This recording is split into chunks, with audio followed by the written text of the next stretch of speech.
Hello everyone. BSc physics की class में आप सभी का स्वागत है। और आज हम लोग डिस्कस करेंगे वन डायमेंशनल ऑक्सीलेटर क्या होता है, एक विमीय आवर्ती दोलित्र क्या होती हैं। इसके पहले क्लास में मतलब कि फर्स्ट ईयर में आपने सिंपल हार्मोनिक मोशन या फिर सिंपल हार्मोनिक ऑक्सीलेटर को पढ़ा होगा। तो आपने जो पहले पढ़ा था वो एक क्लासिकल डेफिनेशन था, मतलब कि एक सिंपल पेंडुलम होता है या स्प्रिंग मास सिस्टम होता है, कंपाउंड पेंडुलम होता है जो हमको इजीली दिखते हैं और उसको हम प्रैक्टिकली कर सकते हैं उसको। तो लेकिन कुछ ऑक्सीलेटर ऐसे होते हैं जो हमको दिखाई नहीं देते, जो माइक्रोस्कोपिक लेवल पे होते हैं, जिसको हम क्वांटम ऑक्सीलेटर कहते हैं। तो आज हम उसी की स्टडी करेंगे। तो यहाँ पर हम लोग आप लोग को जो पढ़ना है वो केवल क्वांटम ऑक्सीलेटर ही पढ़ना है, लेकिन हम दोनों व्याख्या करते हुए चलेंगे। जो पहले आप पढ़ चुके हैं उसको भी देखेंगे। और हमें पता है कि कोई भी ऑक्सीलेटर या कोई भी ऑब्जेक्ट अगर सिंपल हार्मोनिक मोशन करता है तो जिस डायरेक्शन में उसको डिस्प्लेस किया जाता है, जैसे ये ऑक्सीलेटर है, जिस डायरेक्शन में मान लेते हैं मैंने इसको इस डायरेक्शन में डिस्प्लेस किया, तो उसके अपोजिट डायरेक्शन में क्या होता है, एक रिस्टोरिंग फोर्स या प्रत्यानयन बल कार्य करता है। अगर ऑब्जेक्ट इधर जाता है तो प्रत्यानयन बल इसके अपोजिट कार्य करेगा, ऑब्जेक्ट इधर जाएगा तो प्रत्यानयन बल इस डायरेक्शन में काम करेगा। और इसका जो मैग्नीट्यूड होता है हमें पता है कैसे लिखा जाता है, इस तरह से F is proportional to minus of X. X is the displacement from mean position. जैसे ही आप इसमें प्रोपोर्शनलिटी हटाएंगे तो क्या आ जाएगा, F इक्वल टू माइनस के एक्स। के x is the force constant और बल नियतांक। तो यहाँ पर सबसे पहले क्लासिकल या फिर चिरसम्मत व्याख्या देख लेते हैं। Newton second law of motion, F equal to M A होता है, तो double derivative of X with respect to T is the acceleration, यानी F equal to M into D two X upon D T square. और इसको आप इस बल नियतांक वाले फोर्स से इक्वल कर दीजिए, इक्वेट कर दीजिए, तो ये आ जाएगा। और इसके बेसिस पे देखिए आपके पास ये कि सेकेंड ऑर्डर डिफरेंशियल इक्वेशन आ जाएगी, और इसमें m को डिवाइड कर दीजिए। फिर हमें पता है कि जो k बाय एम होता है या फिर x का जो कोफिशिएंट होता है उसको ओमेगा स्क्वायर से लिखा जाता है। ओमेगा क्या होता है, एंगुलर फ्रिक्वेंसी या फिर कोणीय आवृत्ति होता है ये। और इसका सॉल्यूशन क्या आता है, ये वाला x equal to A sine omega T, मतलब कि इस इक्वेशन का सॉल्यूशन ये है। ये D two X upon D T square plus omega square X equal to zero का सॉल्यूशन आता है x equal to A sine omega T. और अगर आपके पास डिस्प्लेसमेंट आ चुका है, उसका इक्वेशन आ चुका है, तो इसके बेसिस पे आप क्या फाइंड कर सकते हैं, potential energy and kinetic energy. Simple. तो पोटेंशियल एनर्जी फाइंड करने का तरीका क्या होता है, चाहे तो आप टाइम पीरियड भी इस तरह से फाइंड कर सकते हैं। 2 पाई बाई ओमेगा, ओमेगा की वैल्यू रख दीजिए, आपके पास आ जाएगा 2 पाई एम अपॉन के रूट ओवर। तो पोटेंशियल एनर्जी कैसे फाइंड करते हैं, जैसे देखिए पोटेंशियल एनर्जी या फिर स्थितिज ऊर्जा को फाइंड करने के लिए ये फॉर्मूला यूज़ कर लीजिए आप, V equal to minus integration F into D X. F की वैल्यू माइनस के एक्स है। अब इसको सॉल्व कीजिए तो आपके पास लास्ट में ये वाला वैल्यू आएगा, half M omega square X square. और वैसा ही काइनेटिक एनर्जी फाइंड करने के लिए हाफ एम वी स्क्वायर होता है, डिस्प्लेसमेंट है आपके पास D X upon D T, इसकी वैल्यू निकाल लीजिए। और इसके बाद आपको लास्ट में जो काइनेटिक एनर्जी आएगी इसको सॉल्व करेंगे तो ये मिलेगा हाफ के ए स्क्वायर माइनस एक्स स्क्वायर। और टोटल एनर्जी क्या होती है आपकी इस ऑक्सीलेटर की, kinetic energy plus potential energy, गतिज ऊर्जा प्लस स्थितिज ऊर्जा, दोनों की वैल्यू को आप रख दीजिए। लास्ट में क्या होता है, टोटल एनर्जी कांस्टेंट होता है। ये हम पहले भी निकाल चुके हैं।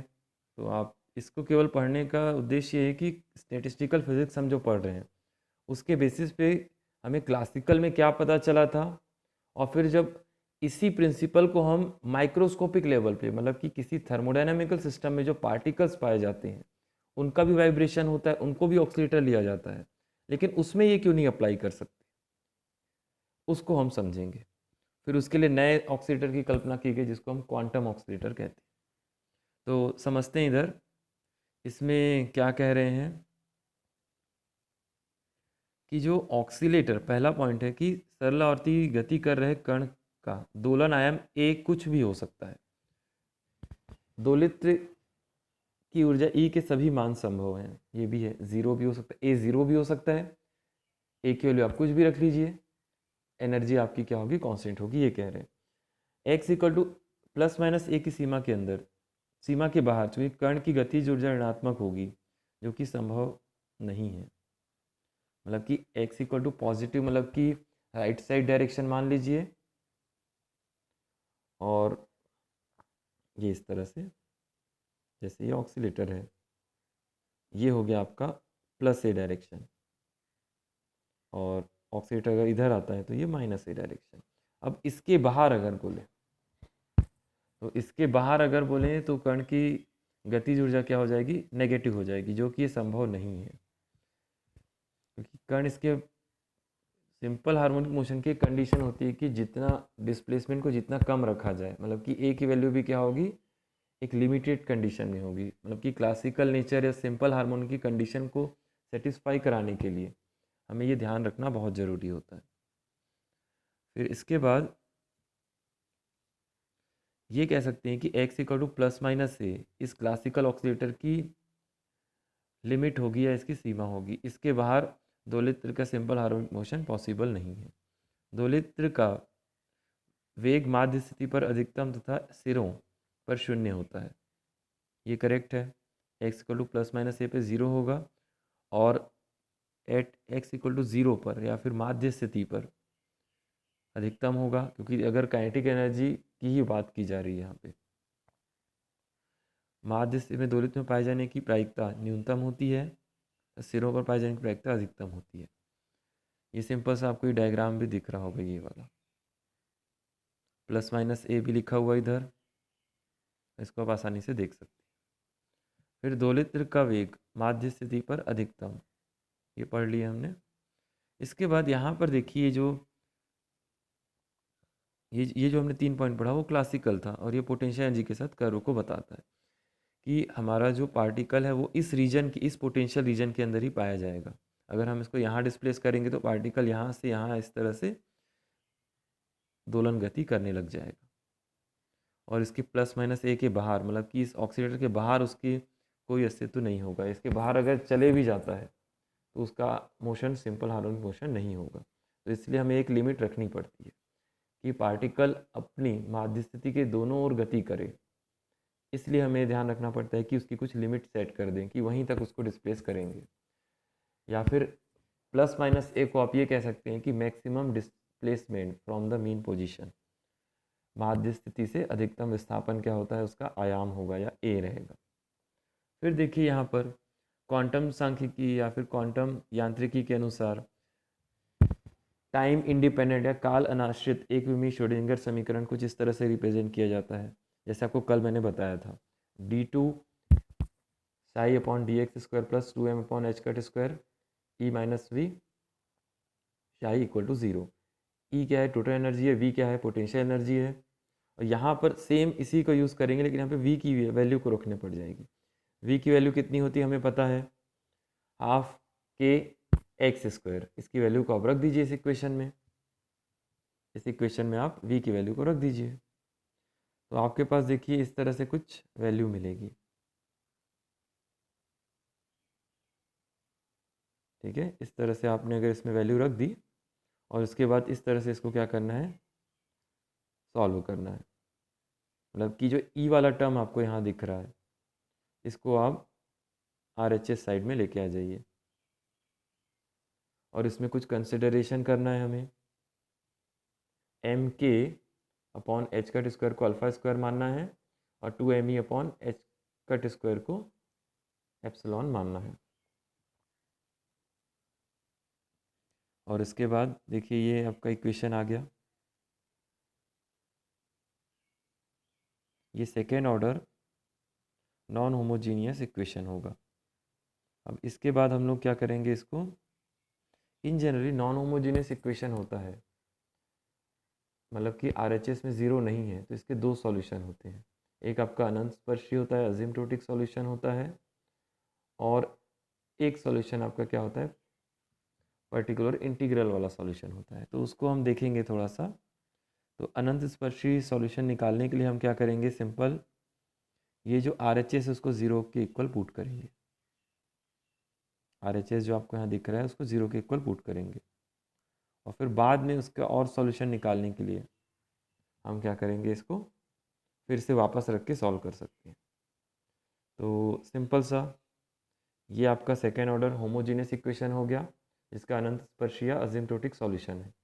तो मान लेते हैं कि जो सॉल्यूशन है इसका एक्सपोनेंशियल है, exponential plus minus alpha x square upon 2। इसको आप फिर एक बार डिफ्रेंशिएट कीजिए, दो बार डिफ्रेंशिएट कीजिए, और इसको आप फिर इस इक्वेशन में रख दीजिए। जो शाई डबल डेरिवेटिव की वैल्यू आई, इसकी वैल्यू आप इसमें रख दीजिए, शाई की वैल्यू को भी इसमें रख दीजिए,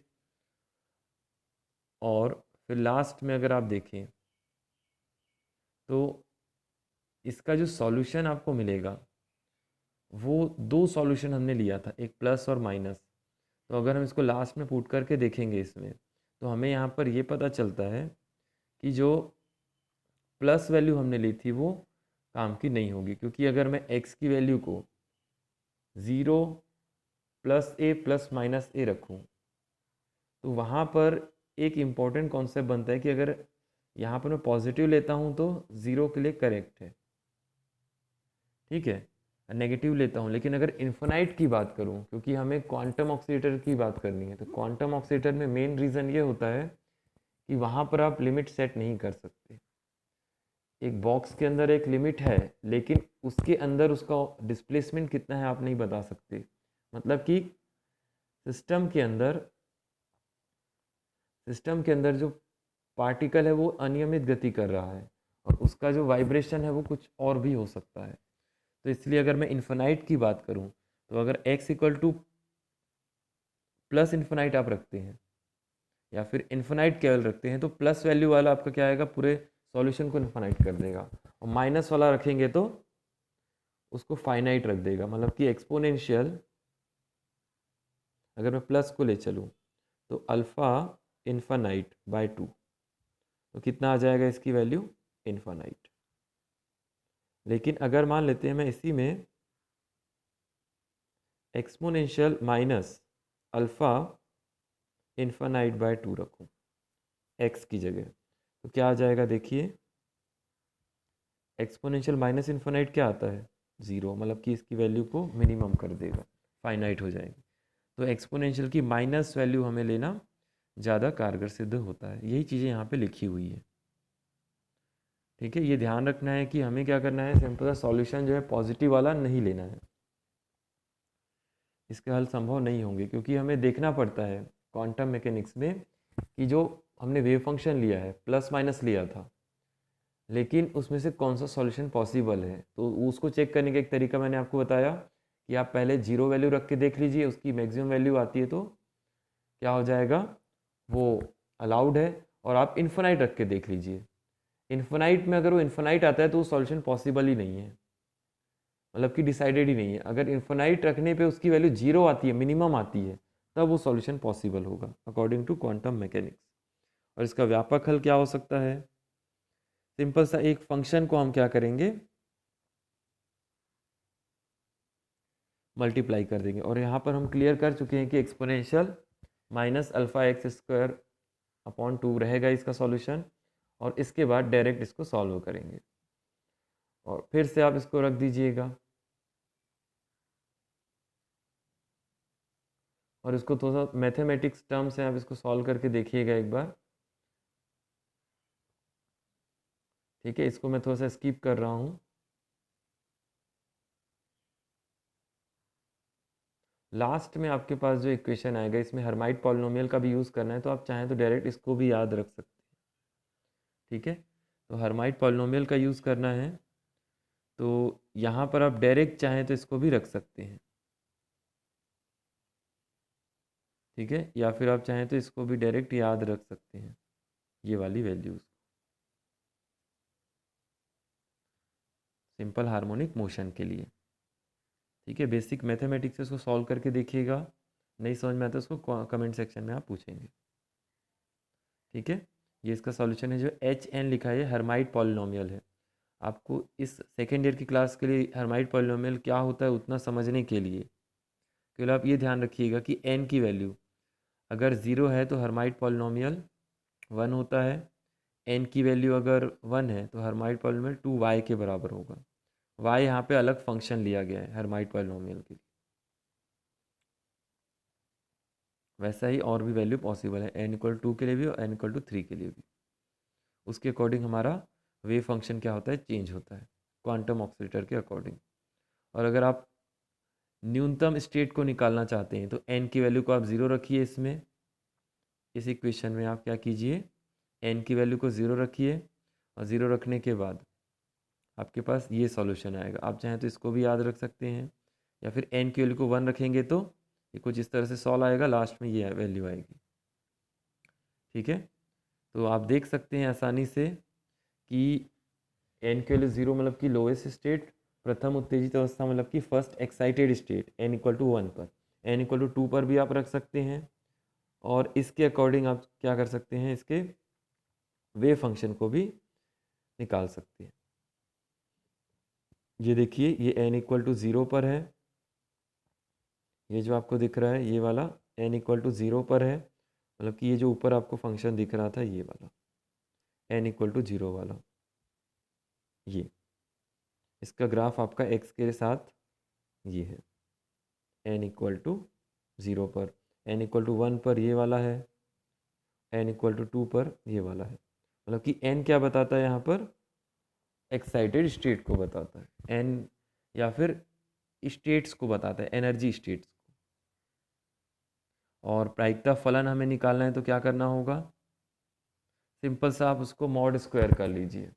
आपको बताया गया था वेव फंक्शन का मॉड स्क्वायर निकाल दीजिए, ये इसका प्रायिकता फलन हो जाएगा। n=0 के लिए यहाँ पे निकाला गया है, आप देख सकते हैं। ठीक है, फिर यहाँ पर आप चाहें तो n=1, n=2 और n=0 के लिए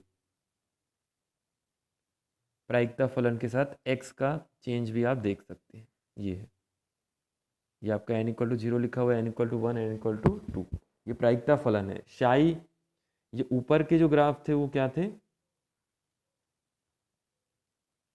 देखिए शाई लिखे हुए हैं, शाई 0, शाई 1, शाई 2, और नीचे के ग्राफ है शाई मॉड स्क्वायर लिखे हैं, मतलब कि ये प्रायिकता फलन है।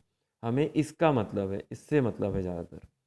तो देखिए यहाँ पर कि ये क्या बता रहा है आपको, अगर हमारा पार्टिकल ग्राउंड स्टेट या n=0 स्टेट में हो तो उसके ज़्यादा पाए जाने की प्रायिकता कहाँ पर होगी, x=0 पर। ये x=0 पॉइंट है क्योंकि वहीं पर जो आपका कर्व है वो ज़्यादा उठा हुआ है।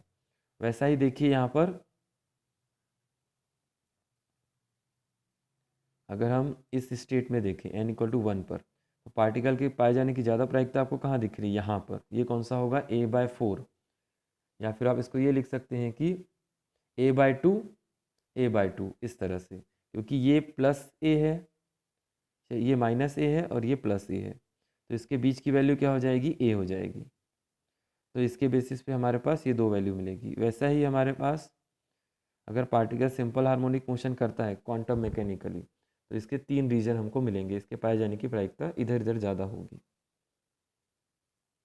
और एनर्जी की वैल्यू भी आप चाहें तो निकाल सकते हैं, तो मैं आपको कहूँगा कि सिंपल सा आप वैसा ही टर्म यूज़ कीजिए, और लास्ट में अगर आप निकालते हैं तो आपके पास ये वैल्यू आती है, E=n+12 न्यू। न्यू क्या है, फ्रीक्वेंसी है, n क्या है, प्रिंसिपल क्वांटम नंबर, मुख्य क्वांटम संख्या है। n की वैल्यू 0, 1, 2, 3 कुछ भी हो सकती है, और इसके बेसिस पे अगर आप n की वैल्यू रखते हैं, n=0 पर ग्राउंड स्टेट एनर्जी या E0 वैल्यू आती है ½ h न्यू, n=1 रखेंगे तो E1 आ जाएगा 3/2 h न्यू। आप इसमें वैल्यू को रखते जाइए। ठीक है, और इसके अकॉर्डिंग देखिए यहाँ पर ये एनर्जी स्टेट के लिए हमने एक कर्व खींचा है, n=0, n=1, की वैल्यू, n इक्वल टू 2 की value 5/2 H nu, n equal to 3 की value 7/2 H nu, n equal to 4 की वैल्यू 9/2 एच न्यू। यहाँ पे हार्मोनिक ऑक्सीलेटर में ध्यान देने वाली बात है कि जो स्पेसिंग होती है दो कंसेक्यूटिव एनर्जी लेवल्स की वो इक्वल होती है। चाहे आप n इक्वल टू 1 और n इक्वल टू 0 में स्पेसिंग देखें या n 9/2 और 7/2 के बीच स्पेसिंग देखें, तो हर किसी की वैल्यू कितनी आ रही है, 1/2 एच न्यू ही आ रही है। तो इसमें क्या होता है, स्पेसिंग सेम रहता है। और यहीं पर उसका कुछ कंक्लूजन लिखा हुआ है कि यहाँ पर जो स्टेट्स हैं वो कैसी हैं, ये भी समझ में आ रहा है कि n इक्वल टू 0 पर सरल आवर्ती दोलित्र की मूल अवस्था n इक्वल टू 0 की ऊर्जा शून्य नहीं होती बल्कि हाफ एच न्यू होती है, जिसे शून्य बिंदु ऊर्जा कहते हैं। अगर आप हार्मोनिक ऑक्सीलेटर की शून्य बिंदु ऊर्जा कहें तो 0 के बराबर नहीं होती, हाफ एच न्यू के बराबर होती है। इसको ध्यान रखना है। फिर ऊर्जा के आइगन मान केवल क्वांटम संख्या n पर निर्भर करते हैं। सरल आवर्ती दोलित्र की सभी ऊर्जा स्तर अपभ्रष्ट होते हैं, नॉन डिजनरेट होते हैं। मतलब कि एक ऊर्जा स्टेट की एक ही एनर्जी वैल्यू पॉसिबल है, या फिर एक वेव फंक्शन के करस्पॉन्डिंग एक ही एनर्जी वैल्यू पॉसिबल है, ये कह रहे हैं। सरल आवर्ती दोलित्र के ऊर्जा स्तर विविक्त होते हैं, डिस्क्रीट होते हैं, तथा वे सभी ऊर्जा स्तर समदूरस्थ होते हैं। समदूरस्थ मतलब कि इक्विस्पेड या इक्विस्पेस्ड, या फिर इनके बीच का जो स्पेसिंग होता है वो सेम होता है। और दो क्रमागत ऊर्जा स्तरों की ऊर्जा का अंतर एच न्यू के बराबर होता है। और यहाँ पर ये भी जो ठीक प्लांक द्वारा प्रतिपादित क्वांटम सिद्धांत की द्वारा दी गई ऊर्जा अंतर के बराबर है। nवें स्तर की ऊर्जा कितनी होती है, n एच न्यू, यहाँ n इक्वल टू 0 1 2 3 होता है। हाँ, यहाँ पर एक छोटा सा टॉपिक और डिस्कस कर लेते हैं, शून्य बिंदु ऊर्जा। शून्य बिंदु ऊर्जा मतलब कि क्वांटम सांख्यिकी में जो सरल आवर्ती दोलित्र है उसकी ऊर्जा कितनी होती है, E N equal to n plus half H nu. मूल अवस्था या ground state energy n equal to 0 पर हाफ एच न्यू होती है। अब प्लांक के अकॉर्डिंग कितनी होती है, E N equal to N H nu, तो शून्य बिंदु ऊर्जा ये होगी। तो श्रोडिंजर और प्लांक की विचना में अंतर केवल इतना है, यहाँ पर ये ध्यान देने वाली बात है। श्रोडिंजर ने जो एक्सप्लेनेशन किया, हमने अभी श्रोडिंजर इक्वेशन सॉल्व की, वेव फंक्शन निकाला और उसके बाद एनर्जी स्टेट निकाली, और उसका हमने कंक्लूजन ये निकाला कि जो लोवेस्ट एनर्जी होती है वो क्वांटम मैकेनिकली ज़ीरो नहीं हो सकती। मतलब कि 0 पॉइंट एनर्जी होती है, शून्य बिंदु ऊर्जा होती है, लेकिन उसकी वैल्यू ज़ीरो नहीं होती, कुछ मिनिमम वैल्यू तो होती ही है। ये अकॉर्डिंग टू श्रोडिंजर है। लेकिन प्लांक ने क्या कहा कि शून्य बिंदु ऊर्जा की वैल्यू शून्य होती है। इसमें केवल अंतर इतना है। और ये एक्चुअल में शून्य बिंदु ऊर्जा की वैल्यू ज़ीरो नहीं होती है, ये एक्सपेरिमेंटली भी देखा गया है। क्योंकि किसी गैस सिस्टम के अंदर पार्टिकल हमेशा वाइब्रेट करते रहते हैं, हमेशा मूव करते रहते हैं। इसका मतलब कि हमेशा उनके अंदर काइनेटिक एनर्जी होगी। तो इसलिए हम ये नहीं कह सकते कि उनकी एनर्जी ज़ीरो है। अगर उनकी एनर्जी ज़ीरो होती है, काइनेटिक एनर्जी, तो वो स्टेशनरी हो जाएंगे। तो ऐसा पॉसिबल नहीं हो पाता। तो इसलिए हम क्या कह सकते हैं कि एट अकॉर्डिंग टू श्रोडिंजर और quantum theory, n equal to 0 is not a zero value of energy. It's for simple harmonic oscillator half h nu. And for one dimensional box, n equal to 1 is the 0 point energy. क्योंकि इसकी minimum value कितनी थी, n equal to 1 particle in a box के लिए। तो ये इसके लिए n इक्वल टू 1 क्या हो जाएगा, 0 point energy for particle in a one dimension box. तो आई होप आप सभी को ये चीज़ें समझ में आई होंगी। और कोई भी डाउट होता है तो आप कमेंट सेक्शन में मुझसे पूछ सकते हैं। और आपको इसमें अंतर समझ में आया होगा कि क्लासिकल और इसमें क्या अंतर है। क्लासिकल में जो सिंपल हार्मोनिक ऑक्सीलेटर होता है उसकी जो एनर्जी है वो ज़ीरो हो सकती है, लोवेस्ट पॉसिबल, लेकिन इसकी एनर्जी ज़ीरो पॉसिबल नहीं है। आपको मैंने इसका रीज़न बताया। क्योंकि जो हम सिंपल पेंडुलम यूज़ करते हैं वो क्या होता है, एक निश्चित समय तक दोलन करता है, उसके बाद रुक जाता है, मतलब कि उसकी एनर्जी ज़ीरो हो गई। ठीक है। लेकिन अगर हम बात करें कि माइक्रोस्कोपिक लेवल पे, क्वांटम लेवल पे, तो वहाँ पर पार्टिकल की एनर्जी क्या होती है, ज़ीरो नहीं होती है, शून्य बिंदु ऊर्जा। ये क्वांटम थ्योरी के अकॉर्डिंग ट्रू है, और जो ये हाइजेनबर्ग प्रिंसिपल है उसके एक्सपेरिमेंटल एविडेंस से भी मैच करता है। इसलिए क्वांटम फिजिक्स में हम क्या करते हैं, ज़ीरो या ग्राउंड स्टेट एनर्जी की वैल्यू कुछ ना कुछ मिनिमम वैल्यू होती है, इसको मान के चलते हैं, और ये एक्सपेरिमेंटली प्रूफ डाटा है। ठीक है, तो थैंक यू। और कोई भी आपको क्वेश्चन हो तो आप इस वीडियो के कमेंट सेक्शन में पूछ सकते हैं।